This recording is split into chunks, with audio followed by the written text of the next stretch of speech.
Bonjour à toutes et à tous et bienvenue sur Caro Gestion Privée, votre boussole en gestion de patrimoine. Je suis Caroline Bonneau, ingénieure patrimoniale, et je suis ravie de vous retrouver pour un nouvel épisode. Aujourd'hui, nous allons parler des SCPI, les sociétés civiles de placement immobilier. C'est un sujet incontournable pour qui s'intéresse à l'investissement immobilier dit pierre-papier. Dans ce podcast pédagogique, je vais vous expliquer ce qu'est une SCPI, comment ça fonctionne, quels sont les frais et la fiscalité associés, ainsi que les points clés à connaître, comme la liquidité ou le fameux délai de jouissance. Nous verrons aussi comment investir en SCPI à travers différents supports, puis je vous donnerai deux exemples concrets d'investisseurs, l'un cherchant des revenus complémentaires, l'autre avec un objectif de transmission de patrimoine. Enfin, je conclurai en répondant aux 10 questions les plus fréquentes que vous vous posez sur les SCPI, avec des réponses claires et accessibles. Avant de commencer, si vous aimez ce type de contenu, pensez à vous abonner à la chaîne Caro Gestion Privée pour ne pas manquer nos prochaines vidéos. N'hésitez pas non plus à partager et à parler de ce podcast autour de vous. Allez, c'est parti. Qu'est-ce qu'une SCPI? Une SCPI, ou Société civile de placement immobilier, est ce qu'on appelle un placement pierre-papier. Dit simplement, c'est un investissement immobilier collectif. Concrètement, une SCPI est une société qui collecte l'argent de nombreux épargnants pour acheter des biens immobiliers, bureaux, commerces, logements, entrepôts, etc. En contrepartie, chaque épargnant détient des parts de la SCPI comme des actions, qui lui donnent droit à une fraction des loyers et du patrimoine détenu. Imaginez que vous et des centaines d'autres personnes mettez en commun votre argent pour acheter ensemble un ensemble d'immeubles. Vous n'achetez pas directement un appartement ou un bureau, vous achetez une part d'une société qui, elle, possède des dizaines d'appartements, de bureaux, de commerces. Vous devenez ainsi propriétaire indirect d'un grand parc immobilier tout en n'ayant acheté qu'une petite portion. C'est ça la magie de la SCPI. Elle vous permet d'investir dans l'immobilier avec un ticket d'entrée très accessible. Quelques centaines d'euros suffisent souvent pour acheter une part et sans avoir à gérer vous-même les biens. Les SCPI existent en France depuis les années 1960 et sont réglementés par l'Autorité des marchés financiers, AMF, ce qui offre un cadre sécurisé aux épargnants. On en dénombre aujourd'hui de très nombreuses, gérées par des sociétés de gestion spécialisées. Chaque SCPI a sa stratégie, type de bien acheté, secteur géographique, objectif de rendement ou fiscal, etc. Mais le principe de base reste le même. Vous verrez un peu plus loin qu'il existe plusieurs catégories de SCPI, de rendement, fiscal et de plus-value. Mais avant cela, intéressons-nous à comment fonctionne concrètement une SCPI.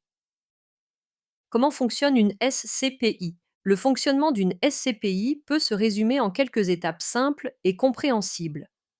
La collecte de fonds auprès des investisseurs. La SCPI lance une collecte d'argent. Des épargnants comme vous souscrivent et apportent leur argent en échange de parts. Par exemple, vous décidez d'investir 5 000 euros dans la SCPI Alpha, dont le prix de la part est 250 euros. Vous recevez alors 20 parts de cette SCPI, 20 fois 250 euros. L'acquisition de biens immobiliers, la SCPI prend l'argent collecté et l'utilise pour acheter des biens immobiliers. Cela peut être des immeubles de bureaux, des centres commerciaux, des entrepôts logistiques, des résidences étudiantes, etc. C'est selon sa stratégie. Elle peut acheter en France ou même à l'étranger. L'équipe de la société de gestion sélectionne les immeubles, négocie les prix, réalise les achats et s'occupe aussi des éventuels travaux pour valoriser ces biens. Gestion locative professionnelle, une fois les immeubles acquis, la SCPI les met en location. Bonne nouvelle pour vous, investisseurs, vous n'avez absolument rien à gérer vous-même. C'est la société de gestion de la SCPI qui se charge de tout: trouver des locataires, rédiger les baux, encaisser les loyers, gérer les éventuels impayés, faire réaliser les travaux d'entretien, payer les charges et taxes, etc. Vous déléguez la gestion à des professionnels, ce qui est un des grands atouts des SCPI. En tant qu'associé, détenteur de parts, votre rôle se limite à investir au départ, puis à recevoir les revenus et à vous tenir informé via les rapports périodiques. Perception des loyers et distribution des revenus. Les locataires versent des loyers à la SCPI. Ces loyers, Une fois déduites les charges et les frais, dont on parlera juste après, sont redistribués aux porteurs de parts sous forme de dividendes, généralement de manière trimestrielle. Par exemple, la SCPI Alpha verse les revenus tous les trimestres. Chaque part donne droit à, disons, 12 euros par trimestre. Si vous avez 20 parts, vous toucherez 240 euros par trimestre, soit 80 euros par mois en moyenne. Ces revenus versés constituent votre rendement, un peu comme le loyer que vous percevriez d'un appartement, sauf que c'est la SCPI qui vous le verse proportionnellement à votre nombre de parts. Évolution de la valeur des parts. En parallèle des revenus, la valeur de votre part de SCPI peut évoluer dans le temps. La société de gestion fait régulièrement évaluer son patrimoine immobilier. Si, globalement, la valeur des immeubles a augmenté, par exemple grâce à la hausse du marché immobilier ou à des travaux d'amélioration, la valeur de la part peut être revalorisée à la hausse. Inversement, en cas de baisse générale du marché immobilier, la valeur de la part peut aussi baisser. Cela signifie qu'en plus des loyers, vous pouvez potentiellement réaliser une plus-value en revendant vos parts plus chères que le prix d'achat, ou une moins-value si la conjoncture est défavorable. Nous y reviendrons dans les points clés à savoir. En résumé, le fonctionnement est collectif et mutualisé. Chacun apporte sa pierre, son épargne, à l'édifice. La SCPI bâtit un immeuble, au sens propre comme au figuré, et vous reverse des loyers. C'est un investissement à long terme où l'on accepte de ne pas gérer en direct en échange d'une grande simplicité et d'une diversification immobilière impossible à atteindre seul. Les différents frais à prévoir. Passons à un aspect important, les frais liés aux SCPI. Comme tout produit d'investissement géré, la SCPI a des frais qui rémunèrent la société de gestion et couvrent les coûts d'acquisition et de fonctionnement. Il est essentiel de les connaître, car ils ont un impact sur la rentabilité nette de votre placement. Rassurez-vous, on va les expliquer de manière simple. On distingue principalement deux types de frais et éventuellement un troisième type à la sortie. Les frais de souscription, frais d'entrée. Ce sont des frais que vous payez lorsque vous investissez dans la SCPI. En général, ils sont inclus dans le prix de la part. Par exemple, si la part vaut 250 euros dont 10% de frais, cela signifie que seulement environ 225 euros seront réellement investis en immobilier, le reste couvrant les frais. Ces frais de souscription servent à payer les coûts liés à l'acquisition des immeubles, frais de notaire, commission des intermédiaires, etc., et la commercialisation de la SCPI. Ils varient environ entre 7% et 12% du montant investi. C'est assez élevé comparé à d'autres placements, ce qui veut dire qu'une SCPI n'est pas un investissement à aller-retour rapide. Il faut garder ses parts suffisamment longtemps pour amortir ses frais d'entrée. À noter, certaines SCPI récentes affichent 0% de frais d'entrée. Mais attention, car elles se rémunèrent autrement, par exemple via des frais à la sortie plus tard.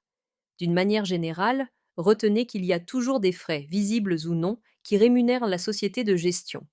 Les frais de gestion, frais annuels, ce sont les frais facturés en continu pour la gestion courante de la SCPI. La société de gestion se paie en prélevant une partie des loyers collectés. Typiquement, ces frais de gestion représentent entre 8% et 12% des loyers encaissés. La bonne nouvelle, c'est que les taux de rendement des SCPI qu'on vous annonce, par exemple 5% de rendement annuel, sont nets de ces frais de gestion. Autrement dit, lorsque la SCPI affiche 5% de taux de distribution, c'est après avoir prélevé ses frais de gestion sur les loyers. Vous n'avez donc pas à les payer directement, ils sont déjà déduits avant de vous verser les revenus. Ces frais rémunèrent le travail de gestionnaire. Sélection des immeubles, gestion locative, assurance, rapport, etc. Les frais de sortie ou de cession, contrairement à l'immobilier en direct, il n'y a pas de frais de notaire pour vous quand vous vendez des parts de SCPI. En revanche, il peut y avoir des frais de cession si vous revendez vos parts. Pour beaucoup de SCPI classiques à frais d'entrée, il n'y a pas de commission de sortie, puisque tout a été payé à l'entrée. En revanche, pour les SCPI sans frais de souscription, il existe généralement des frais de retrait à la revente, par exemple 5% du prix de vente, si vous vendez vos parts avant un certain délai. De plus, sur le marché secondaire de certaines SCPI, lorsque vous vendez vos parts de gré à gré à un autre investisseur, La société de gestion peut facturer des frais administratifs de cession, quelques pourcents, au vendeur ou à l'acheteur. Ce qu'il faut retenir, renseignez-vous bien sur la politique de frais de la SCPI avant d'investir. De manière générale, envisagez ce placement sur le long terme pour diluer l'impact de ces frais sur la performance.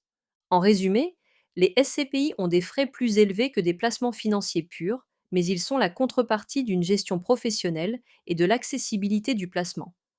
Frais d'entrée 10% une fois à l'achat, frais annuels 10% des loyers intégrés dans le rendement net et parfois des frais à la revente. En étant conscient de cela, vous pouvez mieux planifier votre investissement. Un ingénieur patrimonial, comme Caro Gestion Privée, pourra d'ailleurs vous aider à comparer les SCPI aussi sur ce critère des frais. La fiscalité des sociétés civiles immobilières. Abordons maintenant la fiscalité, un sujet un peu technique mais très important pour évaluer le rendement net dans votre poche.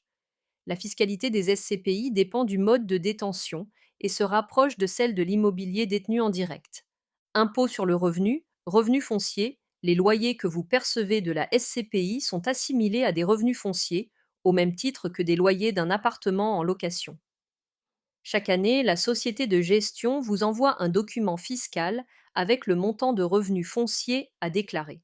Ces revenus sont imposés à votre tranche marginale d'impôt sur le revenu, plus les prélèvements sociaux de 17,2%.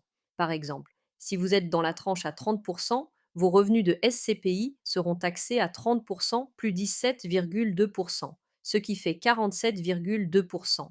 Si vous êtes non imposable, vous ne paierez que les 17,2%. Comme pour l'immobilier classique, vous pouvez choisir le régime microfoncier, abattement forfaitaire de 30%, si vos revenus fonciers totaux ne dépassent pas 15 000 euros par an et que vous n'avez pas d'autres biens loués en réel. Sinon, c'est le régime réel. Dans ce cas, notez que si vous avez financé vos parts de SCPI à crédit, les intérêts d'emprunt sont déductibles de vos revenus fonciers, ce qui peut diminuer fortement l'imposition sur vos loyers. Les SCPI fiscales, par exemple celles en déficit foncier ou Pinel, Malraux, etc., offrent des avantages fiscaux spécifiques, réduction d'impôts ou déduction de charges, en contrepartie de contraintes, rendement plus faible, durée de détention minimale d'environ 9 ans. Ce sont des cas particuliers qu'il faut étudier au cas par cas avec un conseiller. Impôt sur la fortune immobilière, IFI. Les parts de SCPI entrent dans l'assiette de l'IFI. Autrement dit, si la valeur totale de vos biens immobiliers, directs plus indirects, incluant la valeur de vos parts de SCPI, dépasse 1,3 million d'euros, vous devrez déclarer vos parts de SCPI à l'IFI au prorata de la fraction investie en immobilier. La société de gestion vous indique chaque année la valeur à déclarer pour l'IFI. Certains pensent qu'en mettant des SCPI dans un contrat d'assurance vie, on échappe à l'IFI. Attention, c'est faux. Depuis la création de l'IFI, la loi prévoit que la fraction immobilière d'une assurance vie est taxable. Donc, que vous déteniez vos SCPI en direct ou via une assurance vie, si vous êtes assujetti à l'IFI, vous devrez les inclure dans votre patrimoine taxable. Une stratégie pour réduire son IFI peut être d'investir en nue propriété de SCPI, on en parle juste après, ou via des SCPI investis à l'étranger, bénéficiant de conventions fiscales, mais ce sont des optimisations spécifiques à étudier pour les gros patrimoines. Taxation des plus-values. Si un jour vous vendez vos parts de SCPI plus cher que vous ne les avez achetées, vous réalisez une plus-value immobilière.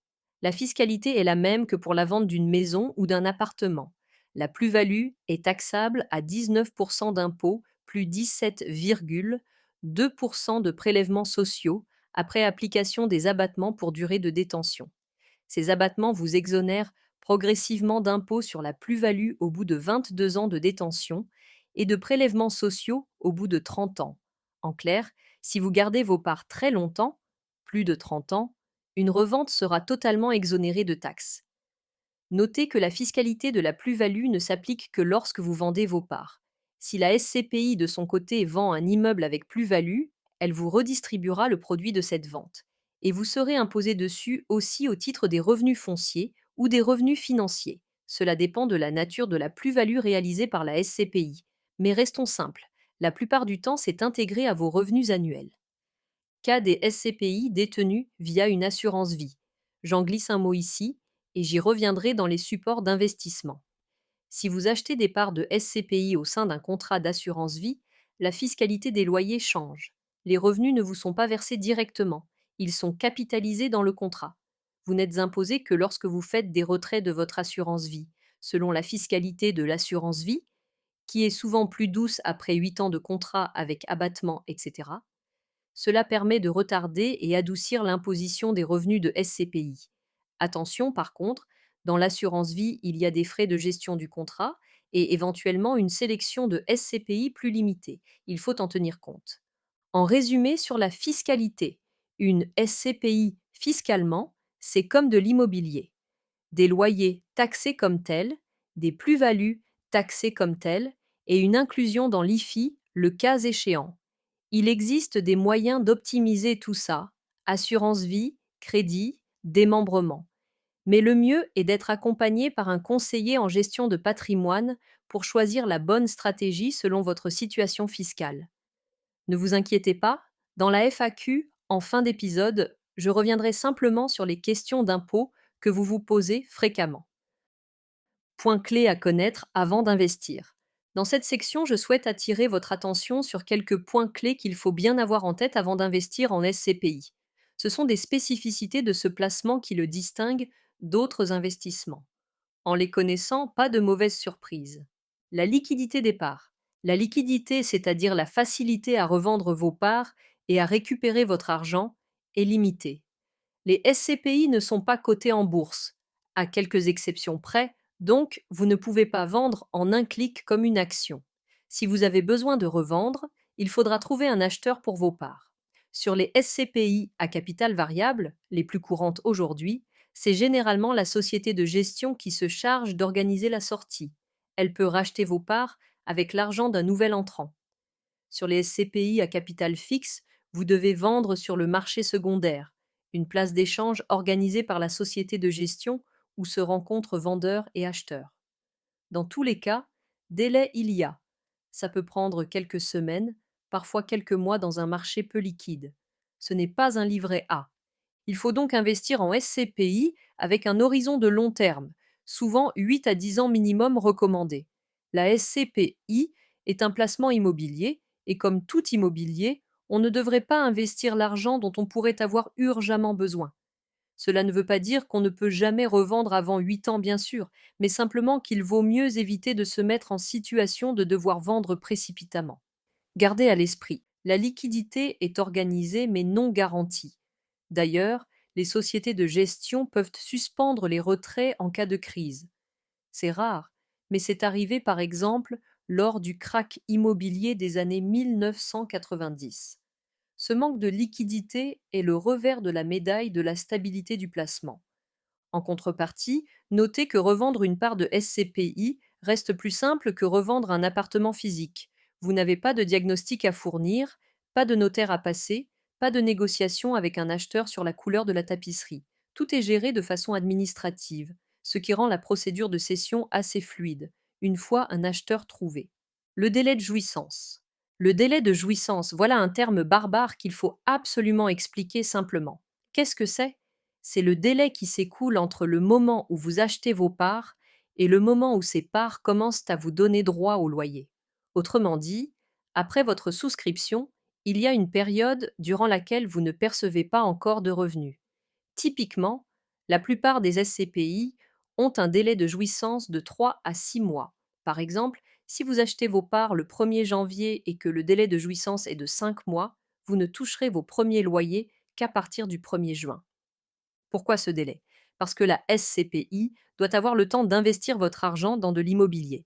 Elle évite ainsi que les nouveaux souscripteurs ne dilutent la performance des associés existants sans avoir contribué aux investissements en cours.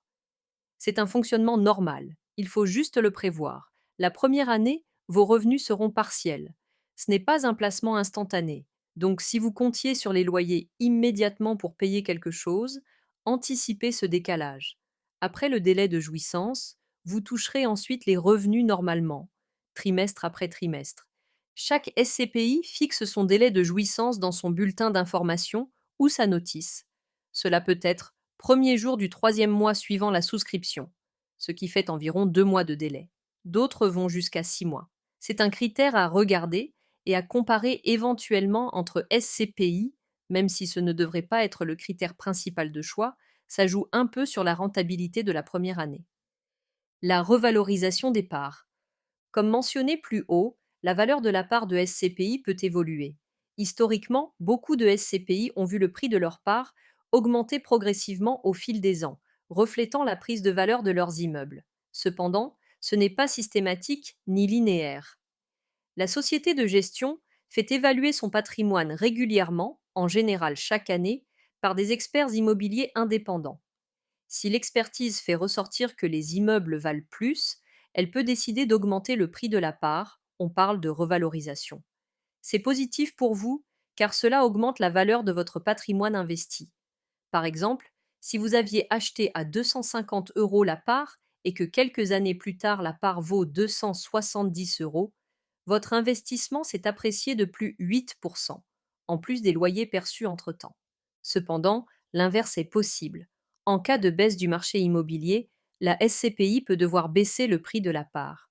Récemment, avec la remontée des taux d'intérêt et la baisse des prix de l'immobilier d'entreprise, certaines SCPI ont légèrement ajusté la valeur de leurs parts à la baisse ou pourraient devoir le faire.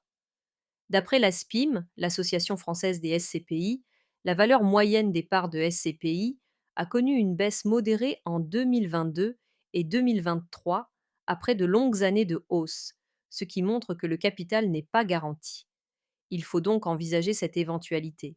Mais gardez en tête que vous investissez avant tout pour les loyers et que la revalorisation ou la décote du prix de la part est un phénomène progressif qui reflète le marché. Pour vous donner un ordre d'idée, en 2023, la performance moyenne des SCPI a été d'environ plus 4,5% de rendement, loyer, mais avec une légère baisse de valeur des parts, ce qui donnait une performance globale proche de zéro. Sur le long terme, les SCPI ont historiquement offert un rendement stable et une préservation du capital assez bonne. Mais souvenez-vous que rien n'est garanti, ni le rendement, ni le capital. C'est d'ailleurs pour cela qu'on obtient un meilleur taux qu'un livret sûr. Il y a une prise de risque modérée liée au marché immobilier. La typologie des SCPI, il existe plusieurs types de SCPI et c'est intéressant de le savoir pour choisir celle qui correspond à vos objectifs. Sans rentrer dans les détails complexes, voici les grandes typologies de SCPI. Les SCPI de rendement, ce sont les plus répandus. Leur objectif principal est de délivrer un revenu régulier aux investisseurs. Elles investissent dans des biens productifs de loyer, bureaux, commerces, entrepôts, santé, résidentiels gérés, etc. Si vous cherchez un complément de revenu, c'est ce type de SCPI qu'il faut viser. Le rendement versé tourne autour de 4% à 6% par an net de frais de gestion, selon les années et les SCPI. La plupart des SCPI dont on parle dans la presse, par exemple Corum, Épargne Pierre, Primo Pierre, etc., sont des SCPI de rendement. Les SCPI fiscales, ce sont des SCPI spécialisés qui offrent des avantages fiscaux en échange d'un rendement plus faible et d'une durée de détention obligatoire. Par exemple, une SCPI Pinel va investir dans des logements neufs éligibles Pinel et vous faire bénéficier d'une réduction d'impôt au prorata de votre part. Une SCPI déficit foncier va investir dans des immeubles à rénover et vous transmettre du déficit foncier imputable sur vos revenus pour payer moins d'impôts. Il existe aussi des SCPI Malraux, Cellier, plus anciennes, etc. Ce sont des solutions pour des investisseurs fortement imposés qui cherchent d'abord à réduire leurs impôts plutôt qu'à obtenir du revenu. Attention, ce n'est pas la panacée non plus, souvent le rendement locatif de ces SCPI est faible, par exemple 2% par an, et on récupère l'avantage fiscal sur plusieurs années. Et il faut généralement garder les parts au moins 9 à 15 ans selon le dispositif, sinon on perd le bénéfice fiscal. Donc c'est très spécifique. Les SCPI de plus-value ou de capitalisation, ces SCPI-là cherchent moins à distribuer un loyer élevé et plus à réaliser une plus-value à terme. Elles peuvent par exemple investir dans des biens à fort potentiel de revente mais qui ne rapportent pas beaucoup de loyer tout de suite, logements en viager occupés, parking, etc. ou adopter une stratégie opportuniste. L'idée est qu'en revendant les actifs à horizon, disons 10 à 15 ans, on dégage un gain en capital. En attendant, elle verse peu ou pas de revenus, parfois juste 1 à 2% l'an. Ce type de SCPI s'adresse à des personnes qui n'ont pas besoin de revenus immédiats et préfèrent une valorisation à long terme, éventuellement dans un but de transmission. Elles sont minoritaires sur le marché. Les SCPI spécialisés furent diversifiés. Au-delà des catégories ci-dessus, sachez que les SCPI peuvent aussi se différencier par secteur d'investissement. Certaines sont diversifiées, plusieurs types de biens, plusieurs zones géographiques, tandis que d'autres sont spécialisées sur un secteur donné. Par exemple, des SCPI 100% santé, clinique, EHPAD, 100% logistique, entrepôts, locaux d'activité, 100% commerce, murs de magasins, ou encore international, investis en Europe, aux USA. Chaque orientation a ses avantages et risques spécifiques. Par exemple, investir à l'étranger peut réduire l'exposition à la fiscalité française des revenus. Grâce aux conventions fiscales, souvent les revenus étrangers sont exonérés d'impôts français et juste soumis aux prélèvements sociaux ou inversement, mais comportent un risque de change ou de fiscalité locale. Là encore, le choix doit se faire en fonction de votre profil et de vos objectifs, idéalement avec l'aide d'un expert pour bien comprendre la stratégie de la SCPI. En connaissant ces typologies, vous voyez qu'il y a une SCPI pour chaque objectif. C'est un peu comme un menu. Si vous voulez du revenu, vous prenez une SCPI de rendement diversifié. Si vous voulez réduire vos impôts sur le revenu, peut-être une SCPI fiscale. Si vous voulez préparer votre retraite dans 15 ans sans revenu immédiat, pourquoi pas une SCPI de plus-value ou de démembrement. Le tout est de bien choisir en amont. Dans tous les cas, on peut aussi diversifier entre plusieurs SCPI pour répartir les risques, par exemple prendre 3 SCPI de rendement aux stratégies différentes au lieu d'une seule. Comment investir en SCPI? Les supports d'investissement. Venons-en maintenant aux différentes façons d'investir en SCPI. Il n'y a pas qu'une seule manière d'acheter des parts. En fait, la SCPI est un outil assez flexible qu'on peut acquérir soit en direct, soit via d'autres enveloppes. Voici les principaux supports d'investissement possibles, avec leurs caractéristiques. L'achat en direct au comptant. C'est la manière la plus simple. Vous avez une somme d'argent disponible, par exemple 10 000 euros. Vous souscrivez des parts de SCPI via votre conseiller, votre banque ou en ligne auprès de la société de gestion. Vous payez comptant et vos parts sont créées ou achetées sur le marché s'il s'agit d'une SCPI à capital fixe. Vous commencerez à toucher les loyers après le délai de jouissance.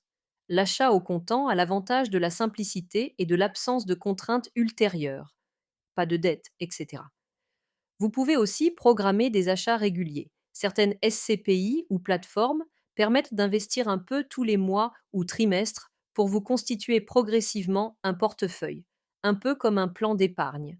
Profil type: Julie place son épargne excédentaire en SCPI pour la faire travailler plutôt que de la laisser sur son compte courant et profite des revenus passifs. L'achat à crédit avec un emprunt immobilier. Et oui, tout comme on peut acheter un appartement en empruntant, on peut emprunter pour acheter des parts de SCPI.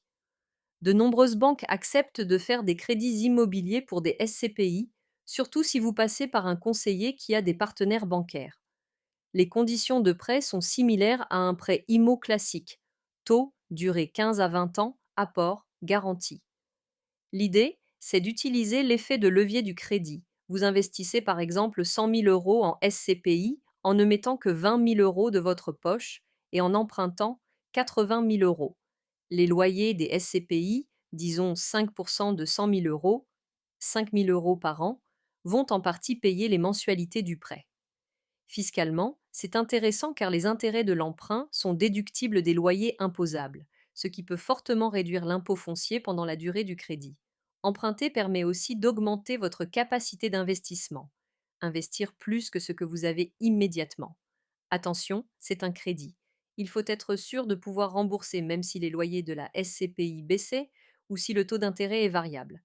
Mais bien utilisé, le crédit peut booster votre rendement sur fonds propres. Profil type: Mathieu emprunte 50 000 euros sur 15 ans pour investir en SCPI, Les loyers couvrent 70% de sa mensualité et il optimise ses impôts grâce aux intérêts d'emprunts déduits.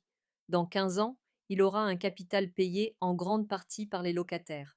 L'achat via un contrat d'assurance vie, on en parlait dans la partie fiscale, il est possible d'acheter des SCPI dans une assurance vie en unité de compte.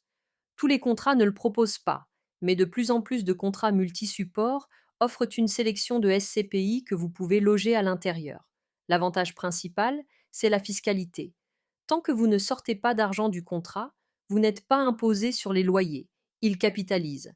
Et si vous faites des retraits, vous bénéficiez de la fiscalité avantageuse de l'assurance vie. Après 8 ans notamment, abattement de 4 600 € par an sur les gains pour une personne, etc. Autre avantage, souvent le ticket d'entrée peut être plus faible via une assurance vie. Par exemple, certaines SCPI vendues 1000 € la part en direct peuvent être accessibles dès 100 € via le contrat, car l'assureur vous permet d'acheter des fractions de part. Et parfois, les frais d'entrée sont négociés à la baisse par l'assureur. Cependant, il y a des contreparties. L'assureur va prélever ses propres frais de gestion du contrat, souvent 0,5% à 1% par an sur l'actif en UC, ce qui vient réduire un peu le rendement. De plus, la liquidité peut être différente. Certains assureurs garantissent la liquidité. Vous pouvez vendre vos parts à tout moment via le contrat, d'autres non, et il faut attendre qu'ils vendent sur le marché. Renseignez-vous. Enfin, si l'assurance vie a des frais d'entrée ou de sortie, prenez-les en compte aussi. Profil type. Sonia détient déjà une assurance vie bien fournie et souhaite y ajouter de la SCPI pour dynamiser son contrat sans alourdir son impôt sur le revenu. Elle investit 20 000 € en SCPI via son assurance vie et profitera ainsi d'une rente plus tard, le tout dans le cadre fiscal favorable de l'assurance vie. L'achat en démembrement, nue propriété usufruit. Le démembrement de propriété consiste à séparer l'usufruit, le droit de percevoir les loyers, et la nue propriété, le droit de propriété sec, sans les loyers, pendant une durée déterminée. Ce mécanisme, un peu technique, est pourtant un outil patrimonial puissant. Appliqué aux SCPI, voilà ce que ça donne. Vous pouvez acheter seulement la nue propriété de parts de SCPI pour une durée donnée, par exemple 5 ans, 10 ans, 15 ans. Dans ce cas, vous payez un prix décoté, par exemple 70% du prix de la part si c'est pour 10 ans, et pendant ces 10 ans, vous ne percevez aucun loyer. Les loyers sont versés à l'usufruitier, qui a acheté l'usufruit des parts. À la fin de la période, 10 ans dans notre exemple, l'usufruit s'éteint et vous récupérez automatiquement la pleine propriété des parts sans rien payer de plus. Vous devenez alors propriétaire à 100% et vous percevez les loyers à partir de ce moment. Pourquoi faire ça? Parce que cela vous permet d'investir moins cher, la décote initiale est votre gain, en quelque sorte, et de ne pas alourdir votre impôt pendant la durée du démembrement, puisque vous ne touchez pas de revenus. C'est particulièrement adapté à quelqu'un qui n'a pas besoin de revenus complémentaires tout de suite, ou qui est très fortement imposé actuellement et préfère toucher les revenus plus tard à la retraite, par exemple, quand il sera moins imposé. L'autre application, c'est dans un but de transmission. On va voir un exemple concret juste après. On peut donner ou vendre la nue propriété à ses enfants et garder l'usufruit, ce qui permet de transmettre la valeur du patrimoine petit à petit sans donner les revenus. À l'issue, les enfants récupèrent la pleine propriété sans droit de succession, car ils avaient déjà la nue propriété. Profil type, Alain, 40 ans, dans une tranche d'imposition haute, achète de la nue propriété de SCPI sur 10 ans.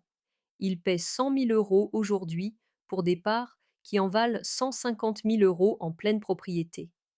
Il ne touche rien pendant 10 ans et n'est donc pas imposé dessus. Dans 10 ans, il récupère les parts qui valent toujours au moins 150 000 €, voire plus, si réévaluation, et commencera à toucher les loyers à ce moment-là, juste au moment où il envisage de passer à temps partiel. Il a ainsi optimisé son investissement en évitant 10 ans d'imposition lourde sur les loyers. Comme on le voit, les SCPI offrent une grande souplesse d'investissement. Cash, crédit, assurance vie, démembrement, on peut vraiment adapter en fonction de ses objectifs.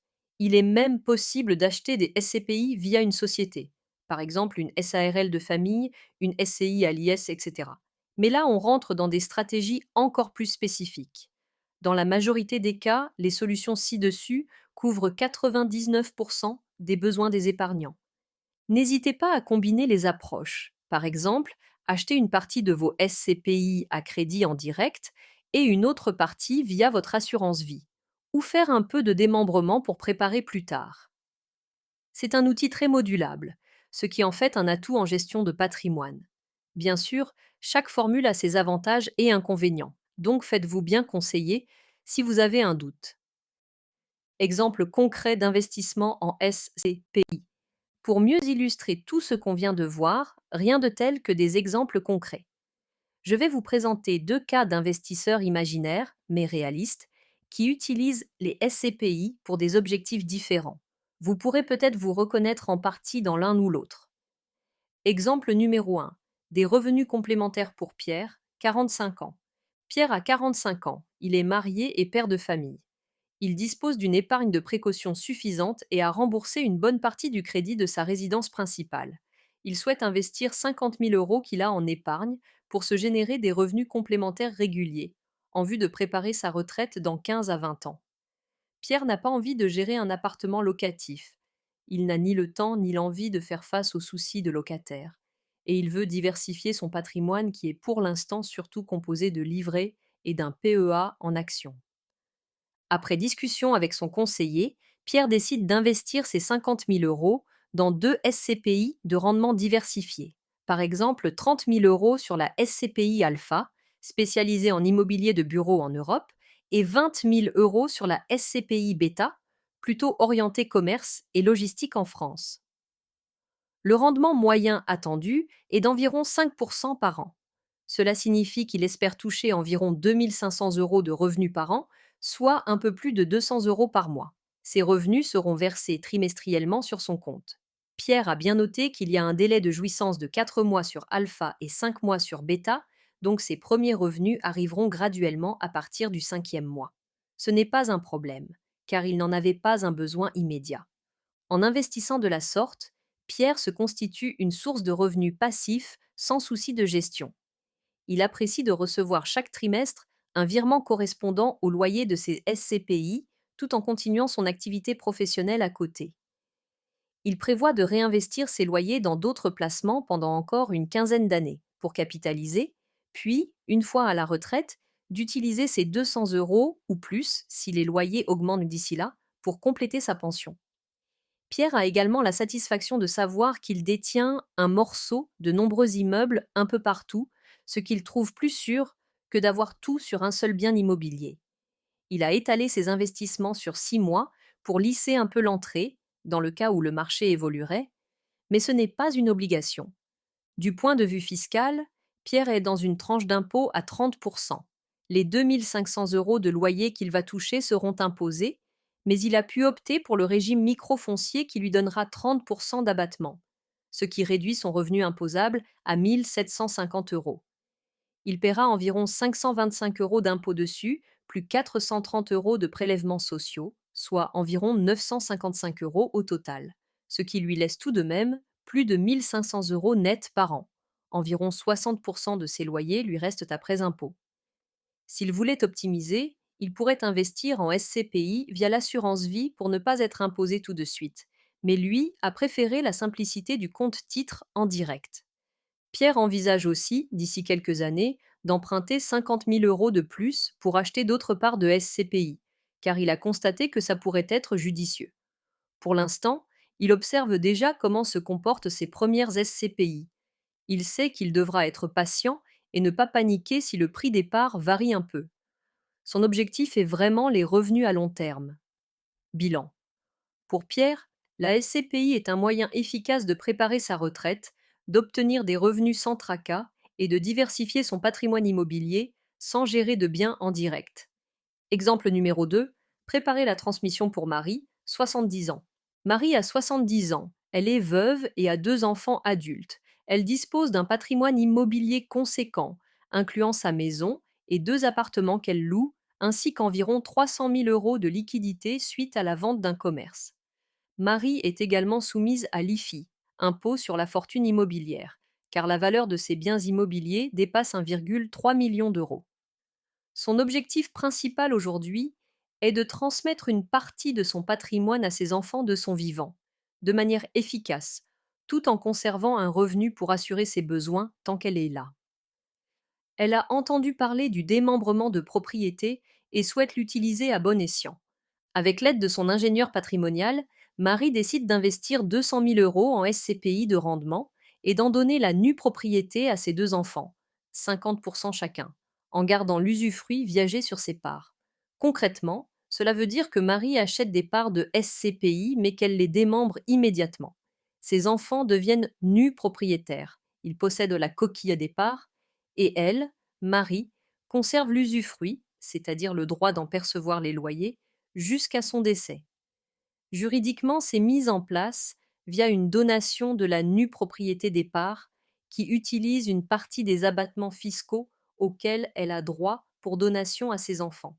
Cette donation en nue propriété est fiscalement avantageuse car la valeur retenue n'est que celle de la nue propriété, calculée selon l'âge de Marie. À 70 ans, l'usufruit viager vaut par exemple 40% et la nue propriété 60%. Donc, on ne considère que 120 000 euros transmis aux enfants sur les 200 000 euros investis. Quelles sont les conséquences de ce montage pour Marie et sa famille? Pour Marie, elle a désormais 200 000 euros investis en SCPI dont elle touche les revenus. À 5% de rendement, cela lui fait 10 000 euros de loyer par an, de quoi améliorer son train de vie ou payer des aides à domicile, etc. Ces 10 000 euros sont imposés comme revenu foncier pour elle, bien sûr. Elle a augmenté son assiette IFI d'une certaine manière, quoique, comme elle n'a gardé que l'usufruit, c'est elle qui paye l'IFI sur 100% de ses parts. L'usufruitier est taxé sur la valeur en pleine propriété à l'IFI. Mais de toute façon, elle était déjà redevable de l'IFI, donc ça ne change pas grand-chose à son niveau d'imposition globale. Surtout, Marie a l'assurance de conserver ce revenu à vie. Si elle vit 20 ans, elle touchera ses loyers pendant 20 ans. Pour les enfants de Marie, ils ont reçu la nue propriété des parts. Cela ne leur rapporte rien tout de suite, puisque maman garde les loyers et ils n'ont aucun impôt à payer sur ces parts. Pas d'IR et pas d'IFI non plus, car c'est l'usufruitier qui déclare les biens au fisc. En revanche, au décès de Marie, l'usufruit s'éteindra automatiquement et ses enfants deviendront pleins propriétaires des parts sans formalité supplémentaire. Et là, ils commenceront à percevoir les loyers à leur tour. Surtout, il n'y aura pas de droit de succession à payer sur ces parts au moment du décès, car la transmission effective a eu lieu du vivant de Marie, la donation de la nue propriété a déjà été faite et taxée à l'époque. Dans notre cas, elle a même pu être faite en grande partie en franchise d'impôt grâce aux abattements parents-enfants. On peut dire que Marie a organisé sa succession intelligemment. Elle a transmis la substance du capital à ses enfants en avance, tout en conservant son indépendance financière. Ainsi, Marie a utilisé la SCPI comme outil de transmission. Elle aurait pu faire la même chose avec un appartement, mais c'est souvent plus compliqué. Il faut soit démembrer un bien précis, soit donner un bien entier en se réservant un droit d'usage, etc. Les SCPI offrent une grande flexibilité pour ça, car on peut ajuster finement le montant transmis, on peut choisir de vendre une partie des parts si besoin de liquidité, etc. Autre avantage dans ce cas, en investissant en SCPI, Marie diversifie les biens que ses enfants recevront. Ils hériteront indirectement d'une multitude d'actifs plutôt que d'un seul bien immobilier qu'il faudrait peut-être vendre ou partager. C'est plus simple à gérer pour eux par la suite. Ils pourront chacun garder ou vendre leur part selon leurs besoins, sans indivision compliquée. En conclusion de cet exemple, Marie a atteint son objectif: transmettre progressivement son patrimoine immobilier de façon optimisée fiscalement, sans renoncer à ses revenus. Ses enfants, de leur côté, se retrouveront plus tard avec un capital déjà constitué et productif de revenus, sans procédure lourde. C'est un bel exemple d'ingénierie patrimoniale rendue possible par la souplesse des SCPI. Caro Gestion Privée, votre boussole en gestion de patrimoine, est là pour ce genre de montage. Les 10 questions fréquentes sur les SCPI. Nous arrivons à la fin de ce tour d'horizon des SCPI. Vous avez pu découvrir ce qu'elles sont, comment elles fonctionnent, leurs avantages, leurs contraintes, les manières d'investir, etc. C'est beaucoup d'informations, et je sais que cela peut sembler un peu dense. Pour clôturer ce podcast, je vous propose quelque chose de très pratique, une foire aux questions. J'ai rassemblé 10 questions qui reviennent le plus souvent sur les SCPI et je vais y répondre de façon simple et rapide. Cela permettra de récapituler certains points clés et d'éclaircir les doutes les plus courants. Allez, c'est parti pour la FAQ des SCPI. Est-ce que je peux perdre de l'argent en investissant en SCPI? Oui, il y a un risque de perte en capital. Les SCPI ne sont pas des placements garantis. Si le marché immobilier baisse fortement ou si la SCPI a des difficultés, vacances locatives élevées, baisse des loyers, etc., la valeur de vos parts peut baisser et les revenus distribués peuvent diminuer. Par exemple, suite à une crise immobilière, une SCPI pourrait voir le prix de sa part révisé à la baisse. Cependant, le risque est modéré car les SCPI possèdent généralement des dizaines, voire des centaines d'immeubles diversifiés, ce qui mutualise les risques. C'est bien moins risqué que d'acheter un seul appartement qui pourrait se retrouver sans locataire. En bref, oui, il y a un risque. C'est pour cela que le rendement est plus élevé qu'un livret A. Mais ce risque reste mesuré et la plupart des SCPI ont historiquement préservé le capital de leurs associés sur le long terme. Il faut investir en connaissance de cause et sur une durée suffisamment longue pour lisser les aléas. Combien ça rapporte une SCPI? Le rendement d'une SCPI de rendement varie selon les années et les fonds, mais actuellement on peut espérer autour de 4% à 5% net de frais de gestion par an. Par exemple, en 2023, le rendement moyen des SCPI en France a été d'environ 4,5%. Certaines SCPI ont fait un peu plus, jusqu'à 6% pour les meilleures, d'autres moins, 3% pour des SCPI plus prudentes. Ce rendement est versé principalement sous forme de dividendes trimestriels. Attention, ces pourcentages sont bruts d'impôts. Il faudra encore retirer les impôts que vous paierez éventuellement sur ces loyers. Gardez aussi en tête que le rendement du passé ne préjuge pas du futur. Les SCPI visent à maintenir des rendements stables, mais si les loyers baissent ou que des travaux imprévus surviennent, le rendement peut varier. Globalement, elles offrent un rendement attractif comparé à beaucoup d'autres placements, ce qui explique leur succès. Quel est le montant minimum pour investir en SCPI? C'est l'un des gros avantages des SCPI. Le ticket d'entrée est très accessible. Certaines SCPI ont un minimum de souscription autour de 200 € ou 500 € seulement, le prix d'une part. D'autres demandent d'acheter, par exemple, 5 parts minimum à 200 € chacune, soit 1000 €. En général, avec quelques milliers d'euros, on peut déjà commencer à investir en SCPI. Bien sûr, pour que cela ait du sens en termes de revenus, il faut y mettre un peu plus si on le peut. Par exemple, investir 5 000 € donnera, à 5% de rendement, environ 250 € de revenus annuels avant impôt. Mais contrairement à l'achat d'un appartement qui nécessite des dizaines, voire des centaines de milliers d'euros, la SCPI permet d'investir de petits montants. C'est idéal pour se lancer progressivement ou pour les jeunes investisseurs qui veulent diversifier leur épargne. Note, si vous investissez via une assurance vie, le minimum peut être encore plus bas, souvent 100 €, car on peut acheter des fractions de parts. Quelle durée de placement est recommandée en SCPI? Je conseille de partir sur une durée d'au moins 8 à 10 ans. Pourquoi? D'une part, pour amortir les frais d'entrée, il faut quelques années de loyer pour compenser les bons 10% de frais initiaux. D'autre part, parce que l'immobilier est un cycle long. Sur 8 à 10 ans, on a le temps de traverser d'éventuelles baisses et de profiter des hausses. D'ailleurs, certaines SCPI exigent contractuellement une durée minimale de détention pour bénéficier de l'avantage fiscal, SCPI fiscal, ou pour éviter des frais de sortie. Même si ce n'est pas obligatoire, envisagez vraiment la SCPI comme un investissement long terme. Vous pouvez bien sûr garder vos parts 15 à 20 ans ou plus. Il n'y a pas de durée maximum, c'est vous qui décidez quand vendre. Et plus vous gardez longtemps, plus vous profitez des revenus et plus vous avez de chances d'être là sur une période favorable. A l'inverse, évitez d'investir en SCPI si vous pensez avoir besoin de l'argent dans 2 ou 3 ans pour un projet important. Ce n'est pas fait pour du court terme. Préférez alors un support plus liquide. Peut-on revendre facilement ses parts de SCPI? Facilement, oui et non.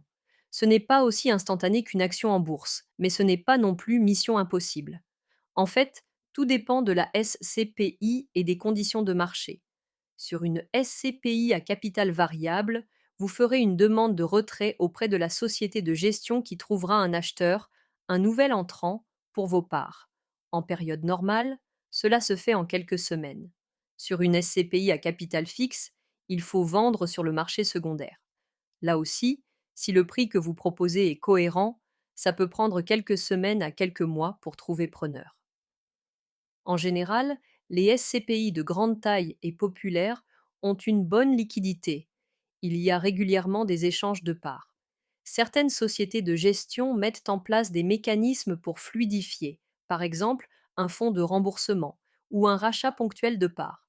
Mais attention, en cas de crise, la liquidité peut se tarir temporairement. Peu de gens achètent, beaucoup veulent vendre, ce qui peut allonger fortement les délais ou forcer à baisser le prix pour trouver acquéreur. On l'a dit, il vaut mieux anticiper et ne pas se retrouver coincé. Donc, oui, on peut revendre, mais il faut être patient. Considérez cela comme une revente d'immobilier simplifiée. Ça prend quelque temps et on ne maîtrise pas toujours le timing exact. Le mieux est de vendre quand on n'est pas pressé.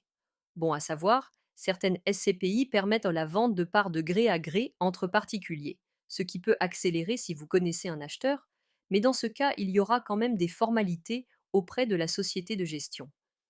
Quels sont les frais à prévoir sur un investissement SCPI? On a détaillé tout à l'heure. Mais pour résumer simplement, il y a principalement des frais d'entrée et des frais de gestion annuels. Les frais d'entrée, souscription, tournent autour de 8 à 12 du montant investi, souvent intégrés dans le prix de la part. Donc par exemple, si vous investissez 1000 euros, il y a environ 100 euros qui servent à payer ces frais, pour simplifier. Ensuite, les frais de gestion sont prélevés sur les loyers, environ 10% des loyers. Mais ça, vous ne le voyez pas directement, car les rendements affichés sont nets de ces frais. Il peut aussi y avoir des frais à la revente dans certains cas. Par exemple, 5% si vous vendez vos parts d'une SCPI sans frais d'entrée avant un certain délai. Et bien sûr, si vous passez par une assurance vie, il y aura des frais de contrat en plus, ou si vous prenez un crédit, il y a des frais de dossier et intérêts. Ce qu'il faut retenir, les frais d'entrée signifient qu'il faut du temps pour rentabiliser l'investissement, ne pas faire d'aller-retour court, et les frais de gestion sont la contrepartie de la tranquillité que vous avez. Ils payent le travail de la société de gestion qui s'occupe de tout. Comparé à l'immobilier en direct, vous payez des frais de notaire quand vous achetez un appartement, 7 à 8%, et une agence de gestion, 5 à 10% des loyers, si vous déléguez, plus les charges de copro. Finalement, la SCPI mutualise aussi ses frais, et ça revient dans des ordres de grandeur comparables. Mon conseil? Bien lire la documentation de la SCPI pour connaître précisément les frais et ne pas hésiter à poser la question à votre conseiller pour qu'il vous les explique. Est-ce que je dois gérer les locataires ou m'occuper de la paperasse? Non, pas du tout. C'est l'un des gros points forts des SCPI. Vous êtes totalement délesté de la gestion immobilière quotidienne, vous n'aurez aucun coup de fil à passer à un plombier, aucune petite annonce à déposer pour trouver un locataire, aucun état des lieux à faire, aucune taxe foncière à régler vous-même. La société de gestion prend tout en charge. Gestion technique, administrative, locative. Vous recevez simplement un rapport trimestriel et un bulletin annuel qui vous informe de la santé de la SCPI, taux d'occupation des immeubles, acquisitions réalisées, etc. Et bien sûr le virement des loyers correspondants. Il faudra juste déclarer vos revenus aux impôts chaque année en reportant les informations fournies, ou transmettre le document à votre comptable si vous en avez un. C'est tout. On peut vraiment qualifier la SCPI d'investissement immobilier clé en main ou passif.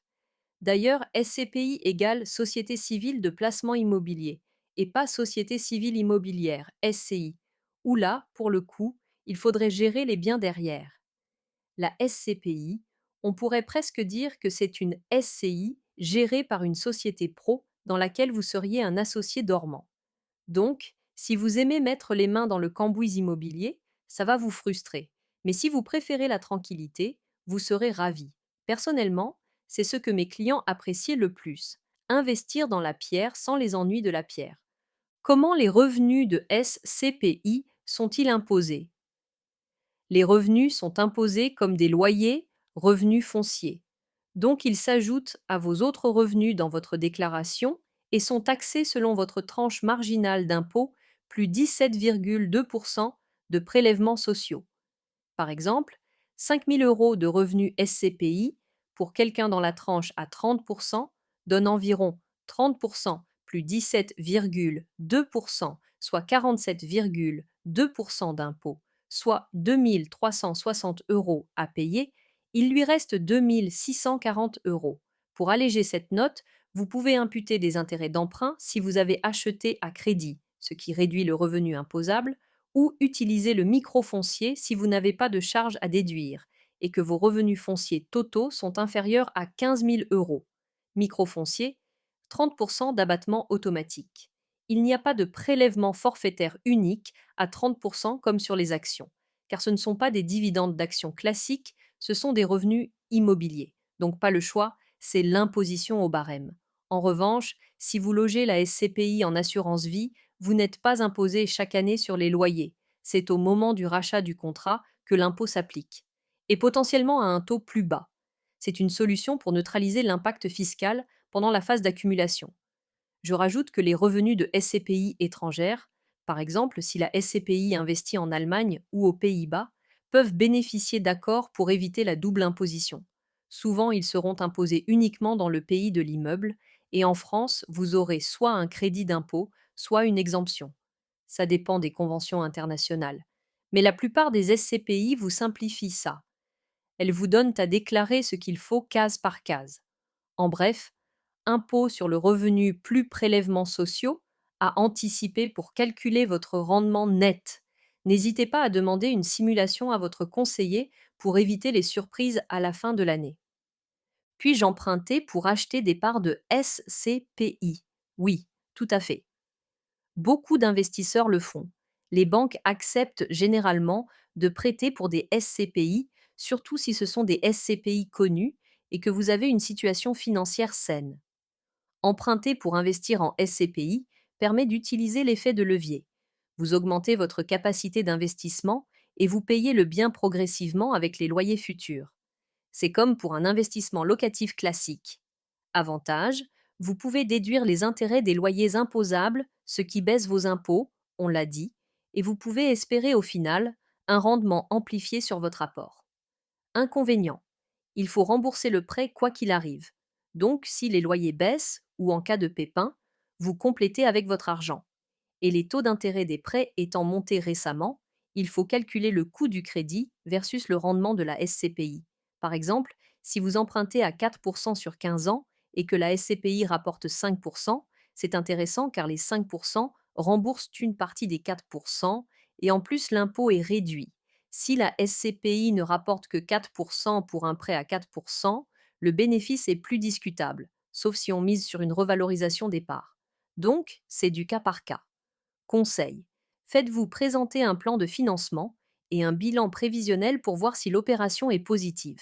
En tout cas, sachez que c'est possible, et même courant, d'acheter des SCPI à crédit. Peut-on mettre des SCPI dans une assurance vie? Oui, c'est possible via de nombreux contrats d'assurance vie multisupports. L'assureur sélectionne certaines SCPI en unités de compte. L'intérêt principal, comme évoqué, c'est la fiscalité différée des revenus et la simplicité de gestion au sein du contrat.